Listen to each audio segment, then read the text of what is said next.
Bonjour les amis, j'espère que vous allez bien. C'est donc confortablement installé dans mon nouveau fauteuil de bureau que je vous propose de lancer cette deuxième vidéo de notre nouvelle série, l'Instant Réflexion. Dans une précédente vidéo de cette série, la toute première, nous avions parlé des relations complexes qui unissent le football à la géopolitique. Et dans cette nouvelle vidéo, nous allons nous intéresser plus globalement, plus généralement à la notion de géopolitique et plus spécialement à un sujet qui revient souvent quand on parle de la géopolitique, c'est la notion de puissance. On entend très souvent parler des puissances, des grandes puissances, des puissances moyennes, des superpuissances, des hyperpuissances dans les médias, que ce soit à la télévision, à la radio, dans la presse papier, sur internet, etc. Mais finalement, peu d'entre nous seraient vraiment capables de définir ce qu'est la puissance en géopolitique. Et c'est ce que nous allons tenter de faire dans cette vidéo. Alors pour commencer, comment définir la puissance en géopolitique? Eh bien, la puissance en géopolitique, c'est la capacité d'un acteur international, le plus souvent un État, d'influencer les autres acteurs mondiaux et d'imposer ses propres vues, que ce soit par la force ou non. Un acteur international, le plus souvent donc un État, peut imposer ses intérêts et ses vues au reste du monde par une force pure, une force brute, c'est-à-dire le hard power, d'une manière plus douce, le soft power, ou alors en combinant la force plus dure et la force plus douce à la fois, c'est-à-dire le smart power. Mais évidemment, pour cela, il faut que les États disposent des moyens et des ressources nécessaires pour imposer leurs vues et défendre leurs intérêts dans le monde. Et nous allons voir qu'il existe différentes manières de le faire et différentes ressources disponibles. Tout d'abord, dans le hard power, c'est-à-dire la capacité d'influencer les autres acteurs par une force pure, une force brute, il y a plusieurs composantes très importantes. Je suis sûr que la plupart d'entre elles vous sont parfaitement familières. Tout d'abord, il y a la plus basique d'entre elles, et ce depuis la nuit des temps, c'est la puissance démographique, c'est-à-dire l'importance de la population d'un pays. En général, plus la population d'un pays est importante, plus sa part donc naturellement dans la population mondiale est importante, et plus ce pays, par la capacité d'influence qu'ont ses habitants, par n'importe quel moyen, que ce soit par la force de travail, le personnel militaire, l'activité économique, la consommation, etc., plus cet État a une population importante, plus il a la capacité d'influer sur le reste du monde. Puisque, comme le disait, je crois, Jean Bodin, il n'est de richesse que d'hommes, et évidemment, tout le reste que nous allons voir plus tard est déterminé en grande partie et conditionné en grande partie par la force démographique, l'importance de la population d'un pays. Deuxième facteur particulièrement important et auquel je pense vous êtes parfaitement familier, c'est la puissance économique. Évidemment, un État ne peut exercer ses moyens de puissance qu'en disposant de moyens de ressources économiques importantes. Et il existe différents critères pour parler de la puissance économique d'un pays. Le plus basique, c'est-à-dire celui qui parle de la production de richesses créées par les habitants d'un pays, c'est le PIB ou produit intérieur brut qui mesure la richesse totale produite dans un pays sur une période donnée, le plus souvent sur une année. Et par contre, il existe deux manières différentes de mesurer le PIB. Le PIB dit nominal, c'est-à-dire en tenant compte des variations du taux de change entre deux monnaies de pays différents, et le PIB en parité de pouvoir d'achat, PPA, c'est-à-dire en tenant compte des différences de prix du coût de la vie dans chaque pays. Et selon comment on mesure donc le PIB, eh bien les calculs diffèrent et les classements aussi diffèrent énormément souvent. Ensuite, dans la puissance économique, il y a des aspects plus précis et plus subtils, mais qui sont également très importants. Il y a notamment la puissance commerciale, c'est-à-dire la somme totale des biens et des services échangés par un pays avec le reste du monde. Et cela inclut aussi bien les exportations, c'est-à-dire ce que le pays vend au reste du monde, en biens et en services, et les importations, ce que le pays achète de biens et de services au reste du monde. La puissance commerciale souvent est d'ailleurs un paramètre au moins aussi important, en tout cas quasiment aussi important que le PIB. Ensuite, autre facteur important dans la puissance économique, c'est la puissance financière, c'est-à-dire la richesse en patrimoine de ses habitants, l'importance des grandes places financières, l'importance des bourses et l'importance également des monnaies des pays qui sont souvent une arme particulièrement efficace, redoutablement efficace pour imposer ses vues au reste du monde. Et puis, il y a aussi, parmi les acteurs les plus importants dans la vie économique, ce sont les grandes entreprises. En général, un pays est influent économiquement quand il a un PIB important, mais aussi quand ses entreprises dominent leurs différents secteurs économiques et dominent les différents marchés dans le monde. La puissance économique donc recouvre différents aspects et comme la puissance démographique, c'est un paramètre de base fondamental qui détermine la puissance générale d'un pays. Mais ce ne sont pas les seuls, puisqu'il y a aussi la puissance militaire, c'est-à-dire la capacité d'un pays à projeter sa force en cas de conflit prolongé face à ses adversaires potentiels, ainsi que sa capacité également à défendre son propre territoire. Dans la puissance militaire, tous les paramètres comptent là aussi. Le plus basique étant évidemment le nombre de soldats, les effectifs militaires dans une armée, qui sont plus ou moins importants, qui en général sont importants quand le pays est très peuplé, à quelques exceptions près. Mais évidemment, dans les guerres modernes, dans le monde moderne, il n'y a plus seulement le nombre de soldats qui compte, mais aussi la quantité de l'équipement du matériel militaire, c'est-à-dire aussi bien l'armée de terre, l'armée de l'air et l'armée de mer, que également sa qualité. En général, sa qualité est assurée par un budget militaire plus ou moins important. Et en général, même si toutes les grandes puissances économiques ne sont pas nécessairement des grandes puissances militaires et vice-versa, un pays ne peut assurer un budget militaire conséquent que lorsqu'il dispose des ressources démographiques et surtout des ressources économiques et financières suffisantes pour ne pas sombrer dans la faillite et dans le chaos. On peut également ajouter, et c'est un paramètre fondamental depuis la fin de la Seconde Guerre mondiale, depuis 1945, c'est l'obtention ou pas, l'acquisition ou pas de l'arme nucléaire, qui même si depuis Hiroshima et Nagasaki n'a jamais été utilisée, est un excellent moyen de dissuasion, d'intimidation, donc de projection de force dans le reste du monde, quelles que soient les forces et les faiblesses économiques d'ailleurs du pays en question, s'il possède la bombe atomique ou pas. Donc ensuite, il y a puissance démographique, puissance économique, puissance militaire, et il ne faut pas oublier non plus dans le hard power, la puissance politique. Et là encore, la puissance politique se manifeste de différentes manières. Il y a notamment l'importance, surtout encore une fois depuis la fin de la Seconde Guerre mondiale, des organisations supranationales comme l'ONU, l'Organisation des Nations Unies, des institutions parallèles et annexes comme le Fonds monétaire international, le FMI, la Banque mondiale, mais aussi sur le plan régional, des institutions supranationales importantes, les plus connues étant évidemment l'Union européenne, mais aussi le Mercosur en Amérique du Sud, l'Union africaine ou encore l'ASEAN en Asie du Sud-Est. Il y a aussi évidemment les relations bilatérales entre États, c'est-à-dire plus un pays dispose d'un réseau diplomatique, c'est-à-dire d'un nombre d'ambassades, de consulats et autres représentations diplomatiques importantes, plus ce pays est en général influent. Et même au sein des organisations supranationales, son influence peut être mesurée par sa contribution financière au budget de ces organisations. Donc là, il y a un lien clair et précis entre la puissance politique et la puissance économique. Et puis, il est évident que politiquement, à côté de la puissance économique et militaire, le fait que les 5 pays membres permanents du Conseil de sécurité des Nations Unies, les États-Unis, le Royaume-Uni, la France, la Russie et la Chine, disposent dans bien de domaines d'un poids, d'une puissance supérieure à tous les autres États de la planète.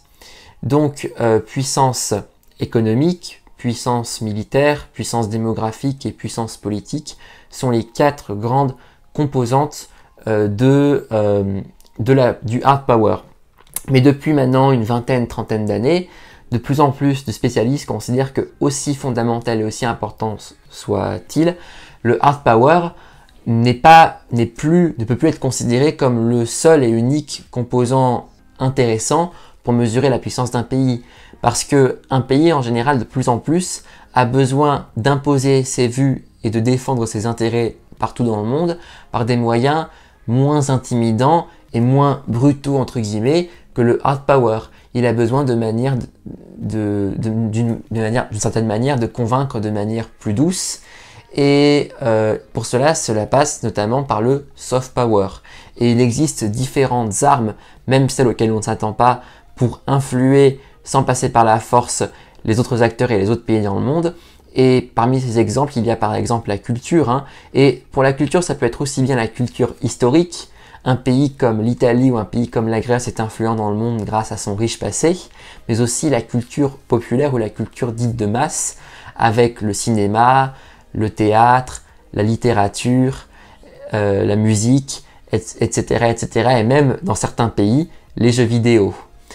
Il y a aussi, et quelque part c'est ce que j'ai déjà expliqué dans ma précédente vidéo, le sport qui est également un excellent moyen d'influer les autres pays, de se donner une meilleure image ou même de projeter sa puissance. Par exemple, aux Jeux Olympiques, le tableau des médailles est scruté particulièrement et spécialement par tous les spécialistes de géopolitique et tous ceux qui s'intéressent notamment au domaine des puissances et du rapport de force entre États. Parce que même si, évidemment, ce n'est pas le classement des médailles aux Jeux Olympiques qui va déterminer le classement du PIB ou des dépenses militaires, les performances des athlètes d'un pays, plus elles sont importantes, plus les athlètes d'un pays rapportent des médailles, hein, et surtout des médailles d'or évidemment, plus cela donne l'image d'un pays fort, d'un pays puissant et influent, et d'un pays bien géré et bien dirigé. Il y a aussi l'éducation, notamment l'enseignement supérieur avec les universités, qui sont également un facteur très important, parce que chaque pays possède ses universités, chaque grande puissance possède son réseau universitaire plus ou moins important, et même si très souvent il y a des étudiants du monde entier qui viennent s'y inscrire pour y étudier, chaque pays évidemment impose son modèle d'éducation, de formation et donc de vision du monde à ses étudiants, quelle que soit leur origine. Et donc des pays qui disposent de nombreuses universités performantes ont une plus grande capacité d'imposer leur façon de faire et leur façon de vivre et leur vue sur le monde que des pays qui ne disposent pas, du moins pas autant, d'universités de qualité. Et puis même, plus simplement, le mode de vie d'un État, enfin des habitants d'un État, de sa civilisation, de sa culture, peut également être une source d'inspiration pour le reste du monde et peut être pour l'État d'où provient ce mode de vie, un moyen de pénétrer plus facilement en termes de puissance douce, de soft power, les autres pays dans le monde et de s'assurer là aussi une meilleure image dans le monde. Certains pays qui ont d'ailleurs des puissances dures, pas forcément appréciées de par le monde, peuvent se rattraper, peuvent combler ce déficit de popularité grâce au soft power. Et c'est justement là qu'on arrive à cette notion que finalement, pour qu'un pays soit véritablement aujourd'hui au XXIe siècle une grande puissance, il faut qu'il ait à la fois la capacité d'imposer sa volonté par la force s'il le faut, ou sinon, s'il est nécessaire, de l'imposer d'une manière plus douce pour convaincre ses adversaires ou ses partenaires. Et c'est là qu'on en arrive au smart power. Et justement, si encore aujourd'hui on peut considérer un pays comme les États-Unis comme la puissance dominante dans le monde, c'est parce que les États-Unis encore aujourd'hui sont pratiquement même le seul pays au monde à pouvoir véritablement utiliser à la fois la menace du hard power, c'est-à-dire aussi bien leur force de frappe militaire que leur pouvoir économique, tellement avec l'importance de leur économie, de leurs entreprises, du dollar, mais aussi l'importance de leur aspect culturel, de la musique américaine, du cinéma américain, de la littérature américaine, des exploits des sportifs américains et de l'influence et du rayonnement mondial des universités américaines et du mode de l'American Way of Life, du mode de vie américain pour imposer sa volonté et ses vues au reste du monde.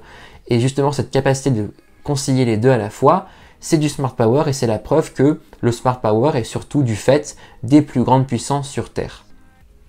Et justement, comment hiérarchiser les puissances? Parce qu'il y a le terme puissance qu'on a plus ou moins défini, mais toutes les puissances ne sont pas égales en matière de force, que ce soit en hard, en soft ou en smart power. Donc il y a différents types de puissances qui sont classées en fonction de leur importance dans leur continent et même à l'échelle mondiale. Donc la puissance sur le plan basique, c'est donc la capacité d'un pays à imposer sa volonté par la force ou d'une manière plus douce ou en combinant les deux à la fois au reste du monde. Mais évidemment, tous les pays n'ont pas la même capacité de faire ça. Une puissance régionale, c'est un pays qui a la capacité justement d'imposer ses vues dans la région ou dans le continent dans lequel il se trouve. En général, la puissance, quand on appelle un pays une puissance régionale, on parle le plus souvent d'un pays qui est le pays le plus puissant dans sa région. Pas la peine de donner beaucoup d'exemples, hein. Les États-Unis en Amérique du Nord, la Chine en Asie, l'Afrique du Sud en Afrique, et des pays comme la France, l'Allemagne ou le Royaume-Uni en Europe. Mais il y a aussi les puissances moyennes, c'est-à-dire les pays qui disposent d'une certaine influence, mais qui restent quand même limités soit à certains aspects, par exemple des pays comme le Canada ou l'Australie ont des soft power particulièrement importants, mais leur hard power à cause notamment de leur influence politique limitée, de leur faible population et du coup de leur faible PIB malgré un niveau de vie élevé et de leur faible puissance militaire, ne sont pas des puissances de premier plan. Mais ils ont quand même dans certains domaines une certaine influence et également dans leur région. Mais attention, il ne faut pas forcément confondre une puissance moyenne avec une puissance régionale. C'est pas nécessairement toujours la même chose. Le plus souvent c'est le cas, mais pas toujours. Puisque par exemple, dans beaucoup de cas, une puissance régionale peut être aussi une puissance mondiale. Puisque pour qu'un pays puisse avoir une influence mondiale, il faut déjà qu'il domine la région dans laquelle il se trouve. Et justement, c'est le cas de puissances de premier plan comme les États-Unis ou la Chine. Et c'est là qu'on arrive à l'idée de la notion de superpuissance, c'est-à-dire un pays qui dispose d'un rayonnement économique, politique, militaire et culturel prépondérant dans le monde entier et qui est capable d'influer le monde entier, les acteurs du monde entier.